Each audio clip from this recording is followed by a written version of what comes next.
स्वागत छ। आज हामी अलिकति गम्भीर तर एकदमै जरुरी विषयमा कुरा गर्दैछौँ। नेपालमा डिजिटल वित्तीय सेवा मतलब मोबाइल ब्याङ्किङ, वालेटहरू यिनीहरूको सुरक्षाबारे।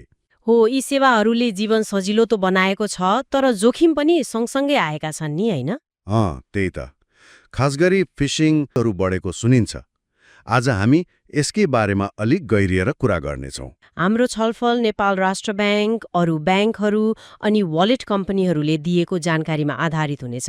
हो, जोखिम के हुन्, कसरी बच्ने, के भइहालेमा के गर्ने, यी सबै कुरा प्रष्ट पार्ने कोसिस गर्नेछौँ। ल सुरु गरौँ त्यसो भए।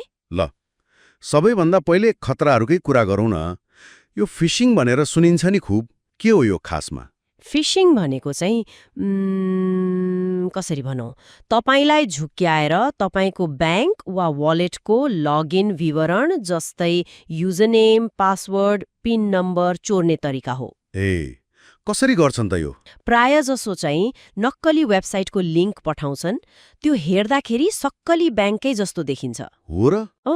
अनि एसएमएस वा इमेल पठाएर तपाईको खातामा समस्या आयो, यहाँ क्लिक गरेर लगइन गर्नुहोस् भनिदिन्छन्।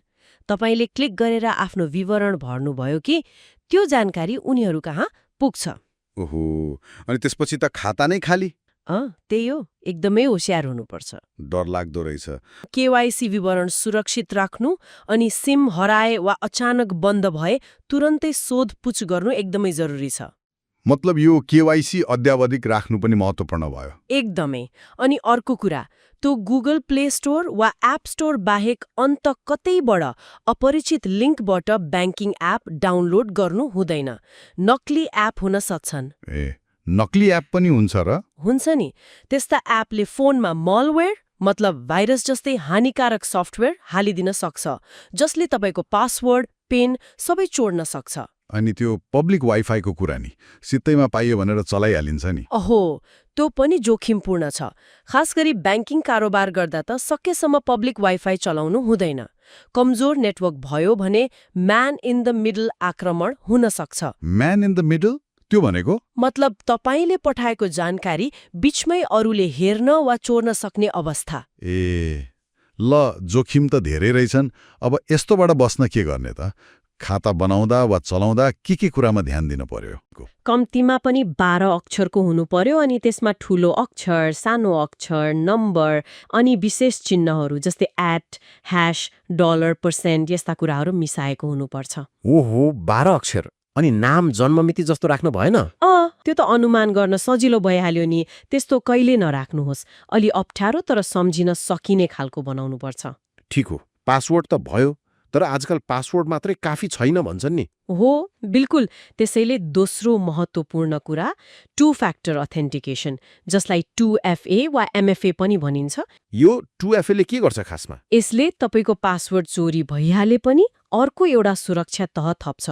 जस्तै लगइन गर्दा पासवर्ड हालेपछि तपाईको मोबाइलमा एसएमएसबाट एउटा कोड आउँछ नि, ओटिपी आउँछ।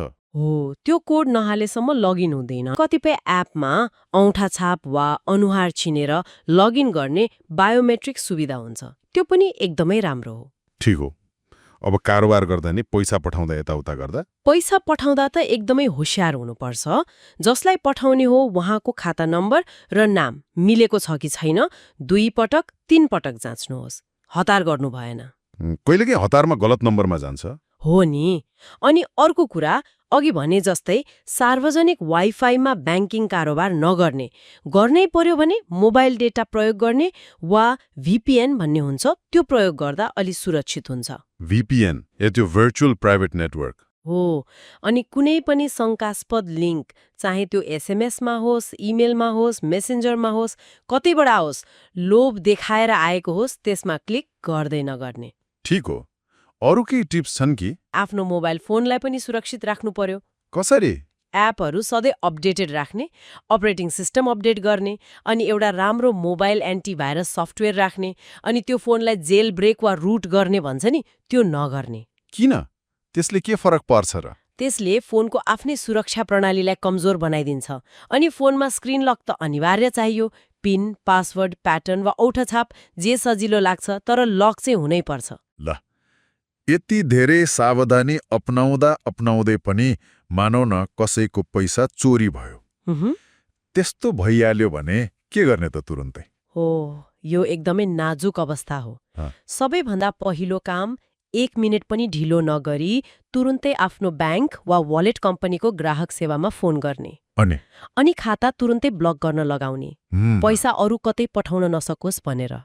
खाता ब्लक गर्ने। अँ। त्यसपछि तुरुन्तै नजिकको प्रहरी कार्यालय जानी त्यहाँ गएर उजुरी दर्ता गराउने, एफआईआर भन्छ नि। एफआईआर दर्ता गर्ने। के भयो, कहिले भयो, कति रकम गयो, सबै विवरण खुलाएर।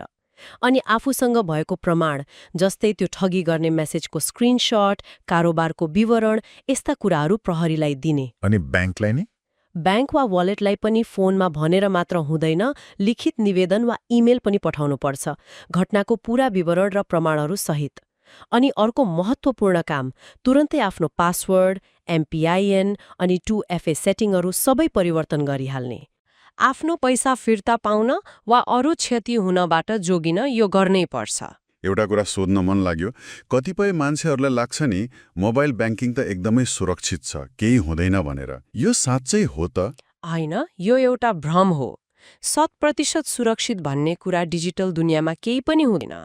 प्रविधि जति अगाडि बढ्छ, ठगी गर्नेहरूले पनि नयाँ तरिका निकालिरहेका हुन्छन्। त्यसैले सिस्टम सुरक्षित हुनु एउटा कुरा हो, तर प्रयोगकर्ता आफै कतिको सचेत छ भन्ने कुराले सबैभन्दा धेरै फरक पार्छ। कहिलेकाहीँ फोनमा मालवेयर छ भने त्यसले एसएमएस पढ्न सक्छ। हो र? त्यसो भए आजको हाम्रो यो लामो छलफलबाट हामीले लिनुपर्ने मुख्य सन्देशहरू के हुन् त? के कुरा चाहिँ सधैँ दिमागमा राख्नु पर्यो? ल, सारमा भन्नुपर्दा है, केही मुख्य बुदाहरू। पहिलो, पासवर्ड एकदम बलियो, लामो र अनुमान गर्न नसकिने बनाउने। दोस्रो, 2 फ्याक्टर अथेन्टिकेसन 2FA अनिवार्य अन गर्ने। तेस्रो, आफ्नो ब्याङ्किङ, वालेट एप र फोनको सफ्टवेयर सधैँ अपडेटेड राख्ने। चौथो, सार्वजनिक वाइफाईमा वित्तीय कारोबार नगर्ने। अनि पाँचौं, शङ्कास्पद लिङ्कहरूमा कहिल्यै क्लिक नगर्ने। छैटौं, फोनमा राम्रो स्क्रिन लक र एन्टिभाइरस प्रयोग गर्ने। अनि सातौं, यदि के गरी ठगी भइहाल्यो भने तुरुन्तै ब्याङ्क, वालेटलाई खबर गर्ने, खाता ब्लक गर्ने र प्रहरीमा उजुरी गर्ने प्रक्रिया थाहा पाइराख्ने। हो, यो प्रक्रिया थाहा हुनु पर्यो। अनि ब्याङ्कको कस्टमर केयर नम्बर, प्रहरीको हटलाइन नम्बरहरू पनि सजिलै भेटिने ठाउँमा राख्नु पर्यो है। एकदमै। थप केही जान्न मन लाग्यो भने राष्ट्र ब्याङ्कको वेबसाइट हेर्न सकिन्छ। अनि आफूले चलाउने ब्याङ्क वा वालेटको वेबसाइटमा पनि सुरक्षा सम्बन्धी जानकारीहरू हुन्छन्। हो त, जानकारीले नै बलियो बनाउने हो। बिल्कुल। एउटा अन्तिम सोच मनमा आयो। जसरी अहिले यी प्रविधि र ठगीका तरिकाहरू बदल्दैछन्, भविष्यमा कस्ता नयाँ चुनौती आउलान्, अझै कस्ता खालका खतराहरू आउन सक्लान्, अनि हामी प्रयोगकर्ताले त्यसको लागि कसरी तयार रहने होला, यो पनि विचार गर्नुपर्ने कुरा हो। यो निरन्तर चलिरहने प्रक्रिया हो, सधैँ चनाखो रहनु पर्यो। आजलाई यति नै गरौँ होला। अनलाइन कारोबार गर्दा एकदमै होशियार रहनु होला है। धन्यवाद।